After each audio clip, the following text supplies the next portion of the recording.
Where's Neek? What you do to him? Just tell me where the he is. It's booming. My is me and me only. You want a problem, famous? It's not even like It's that. exactly like that. I'm scary too, motherfucker. It's about who you are. Cass is dropped. Maybe you thinking you next. After an episode like we've just seen in Brothers and Keepers, I think we can all safely say that the game has completely changed in Raising Kanan. Going forward, there is going to be some big changes after the death of a major character like Unique, because he was one of the cornerstones to the early success of Raising Kanan. Not only did he leave a huge impact on us as the audience, where he became a fan favorite, but he did leave an impact on a lot of the characters who are going to have to deal with the aftermath, like Panessa and Rock. No doubt, people will question his death because of what we've seen in the Power universe before, but I personally feel he is dead because of the authenticity and realism of Raising Kanan, and it will start to send shockwaves throughout Queens. So when they do find his body, I think Rock will know there was only one man behind it, Ronnie Mathis, and he will need to be stopped. There's no doubt about it. Ronnie has to go and someone needs to stop him before he really loses control. But his next stop will be Juliana's to get that work, and then he's going to take Kanan under his wing, who really started to take a dark turn already, and the more he hangs around people like Ronnie and Snaps, he's only going to get worse. But just a bit of housekeeping before we get into the trailer, I do have to let you guys know that after an explosive episode 5, there is a break which does make sense with what we've just seen and with the new year, so expect episode 6 to return on January the 12th. But with that being said, let's dive into all things Raising Kanan, Season 3, Episode 6. Now the title of Episode 6 is Into the Darkness, and the synopsis reads, dangerous secrets are revealed as Famous unburdens himself to Kanan, and Rock finally tries to make an amends with Lou. Meanwhile, Marvin struggles with his role as a stage dad, and Howard attempts to get closer to the task force. So first things first, let's break down the title Into the Darkness in relation to where we are in terms of the storyline. Now this title to me suggests a journey into a more dangerous, ruthless, and a cold world where morality will be blurred, characters will be making more questionable decisions, as well as be taking a step further into the dark street game to survive and dominate.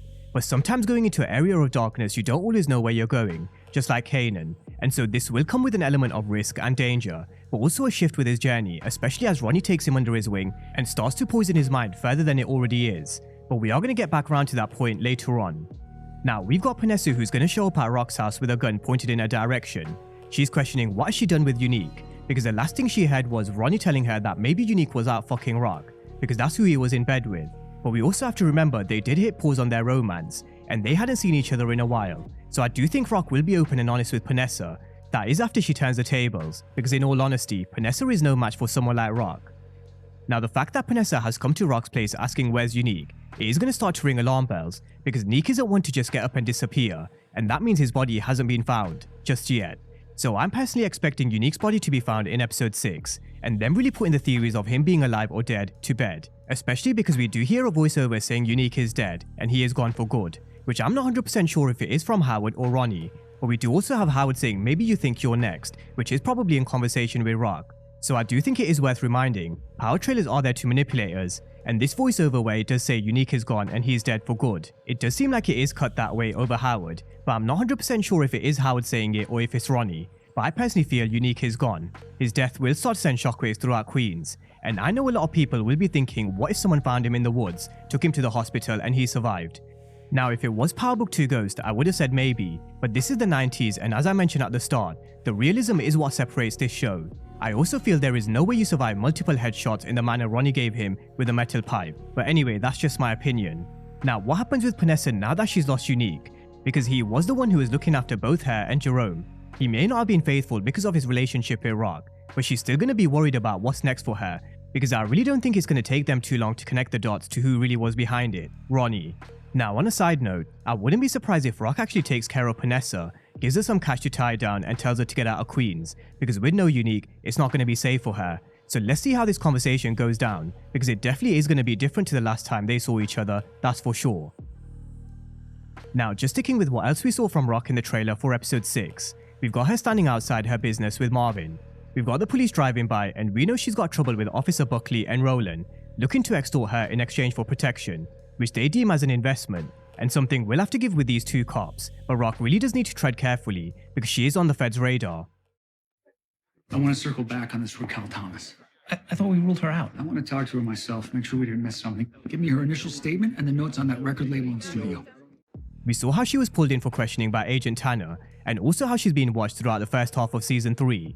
so she does need to be very careful of her next moves. Now, one move which she will be making away from the street game and a legit business is trying to make an amends with Lou. The synopsis tells us she's finally going to approach Lou in episode 6, which is the first time these two have come face to face in season 3, after she told him she owns him at the end of season 2. Since then, Lou's been saying fuck Rock, and Rock has been saying fuck Lou, but I think they all need to get on the same page, especially with Ronnie on the streets. If the Thomas family are fighting amongst each other, it's only going to make things easier for Ronnie, and as it is, he's already going to be poisoning Kanan's mind. But the big question is, can these two make up? Lou tells her that it's not about what she did, it's about who she is. And who is she? I think Raquel Thomas is a lot of things. We know she's born to move weight and be in the street game, but she's also a liar, a manipulator, and a snitch who used a lot of foul play to manipulate and control not just her enemies, but also her family. And most recently, she put a gun in Kanan's backpack, which I'm going to come to next. But on Lou and Rock, I do think it would be wise if they squash this beef, because they do have bigger threats to worry about. Dangerous secrets are revealed as Famous unburdens himself to Kanan, which is from the synopsis of episode 6. So I think this is going to be the moment where Famous finally comes clean to Kanan about Rock being the one to put a gun in his bag, and how he was forced to keep it quiet. Now, I do think Famous did find himself in a bit of a catch-22. Rock gave him money to keep his mouth shut, but he didn't say anything to Kanan because 1, he's scared of Rock, and 2, Rock told him not to get in the middle of family business. But should he have told Kanan? I think he should have, because as Kanan says in the trailer, he's scary too. So now this is the turn in their relationship that they laid the foundation to earlier. We also had Antonio Ortiz and Makai Curtis, who plays Famous and Kanan, teasing that their relationship will start to evolve from brotherhood to more business, and I do think this is that major turning point. Kanan won't be able to trust Famous, and so you do wonder where does it leave Famous's journey going forward. We all know which direction Kanan is heading in, but what about Famous? I do think he's going to go back to the music industry with Lou again. We know he's going to be releasing a track called 411, where he raps about him killing Freddy, and I really wouldn't be surprised if his music career did actually take off, but then come into a swift end by himself snitching with what happened with Freddy. Now on Kanan, this is the episode where he starts to get deeper in the streets.